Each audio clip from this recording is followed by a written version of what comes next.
Thank you for tuning into the Fifth Down. This week 5, the halfway point of the season, which means it's time for teams to find their identity and finish strong for a shot at the playoffs. Couldn't have said it better myself, Kyle. The Alpena Wildcats started the season 0-2, but won their last 2 games to get back to 500, and tonight they were in Traverse City against the TC West Titans.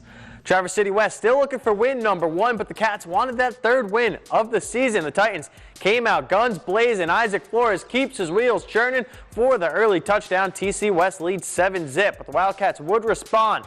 Lars MacArthur zips one to Jared Campbell for a pickup of 19 yards. Alpena, they're on the verge of scoring, but Flores picks off Lars MacArthur, and he's going to take that to the house. The Cats had trouble with the turnovers tonight, and it seemed like the Titans took advantage every single time, scoring touchdowns off of every single turnover. They would roll 49-13 in this one. Next week, the Wildcats got to bounce back on the road against Sheboygan, who they beat last year 34-12. In Hillman, the Tigers hosting Maya, where the winner takes first place in the Little Dipper Conference. First quarter, second drive for the Tigers. Sophomore Kane Hunt takes the pitch right side, makes a couple jukes in and out of traffic, trucks the defender, and scampers down inside the 10 before being taken out of bounds. A couple plays later, it's Hunt again, this time barreling through defenders, but crossing the goal line with the 2-point conversion. Tigers go up 8-0. Now midway through the second quarter, Hillman driving, quarterback Billy Colcan looking to pass. He rolls out left side. He floats one to his wideout, Jordan Mushler, who falls close to the goal line. A couple plays later, Dylan Stanky takes the carry through a hole left side, untouched, and that's 6. Tigers go up 14-0. Next offensive possession for the Tigers, a little razzle-dazzle, doing their best Music City Miracle impression. Colcan pitches it to Stanky. He throws it back. There, the quarterback takes it up the sideline. A beautiful cutback here to the middle of the field, and he scores. Hillman with a 2-point conversion. They go up 22-0. Some positive for Mile on their next drive, though. Brian Price drops back, chucks it deep downfield to Riley McMaster. He makes the grab and gets to the end zone with 2. The Thunderbolts down just 14 going into the half. Second half would get worse for Mile, however, and Hillman goes on to win the final 40-8.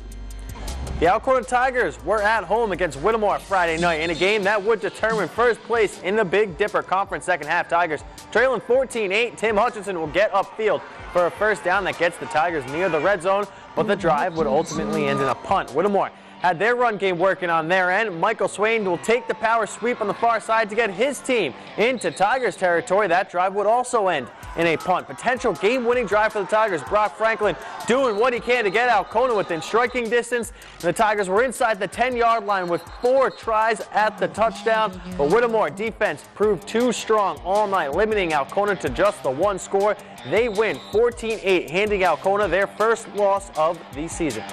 We keep the fights for first place. Coming up in Joburg, the Cardinals were looking for a win over Ski Valley rival St. Ignace. First quarter, Saints with the ball. Quarterback Gage Crespi calls his own number, takes it right side. He gets some great blocking to spring him free, and from there it's a foot race. The Cardinals corral him, but not before he gets all the way down inside the 5-yard line. 2 plays later, the quarterback sneak does its job, and the Saints go up 6-0, 7 with the extra point. Next Joburg drive, Cardinals already on the 1. Quarterback Brandon Huff gets the same play call, and this game is tied at 7. Next Cardinals drive inside the 10. Huff throws it over to his cousin Logan Huff. He scores, and the Cardinals take the lead. They go into the locker room up 14-13. Second half, Cardinals in the red zone, and it's Logan Huff again. This time he takes the carry up the gut and bullies his way into the end zone. The Cardinals go up 21-13, but despite leading throughout, St. Ignace is able to find the winning score with less than 30 seconds to go. They walk away with this one 27-21. Well, Kyle, up next is one of the bigger rivalries we have in the area. The Oscoda Owls took their 3-1 record 20 minutes down 23 South to Tawas against a feisty Braves team looking for that first win of the season. It was Parents' Night in Tawas as the Braves holding their last home game of the season, looking for a win over the Owls. First quarter, Owen Irvin running the bootleg to his right. He'll find his man J.J. Howell streaking up the sideline, a 44-yard touchdown, and the Braves take the lead with a 6-0 score. A couple possessions later, Tawas runs the same play opposite side. This time, Christian Fisk making the reception to keep the chains moving on third down. From then on, Oscoda limited Tawas to 18 points while pouring on 36 of their own. They would get the win over the Braves in Tawas, taking this one 36-26. The win puts Oscoda's record at 4-1 on the year and gives them a 1-game advantage in the all-time series.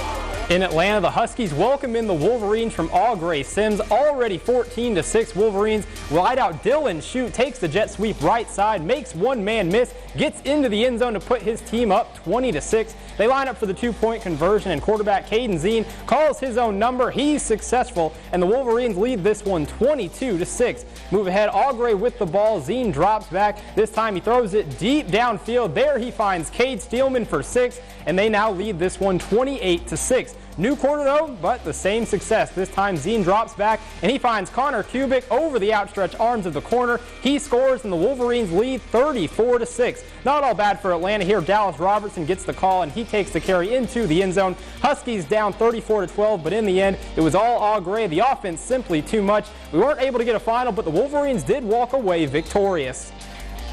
Pickford adapting well to 8-man football this year, but at 4-0, Posen just a bit better. A couple minutes into the third, Panthers' Wyatt Boyk fools everyone, going untouched and unseen by our cameraman for the 2-yard touchdown. Big time play for Posen. Skylar Togetsky barrels up the gut and goes for the 30-yard streak to pay dirt. Pickford on the move again. With a little luck, the tip pass ending up in Boyk's hands. He gets the first down. However, Posen takes the game 37-20 to stay undefeated on the season. Up next, a big game next week against the only undefeated team in conference play, the Cedarville Trojans. Scores to report. After starting the year with 2 wins, the Rogers City Hurons dropped their 3rd straight game tonight, losing 47-12 to the Central Lake Trojans. Caleb Carson threw 2 touchdowns, one to Alec Hinska, the other to Matthew Alleman. In 8-man football, the Onaway Cardinals improved their record to 3-2 in their first year in 8-man football. They took down Charleston Academy on the road 56-6. Bradley Bluebreaker scored 6 touchdowns for the Cardinals. Up next is Pellston, who lost to Posen earlier this season 60-0.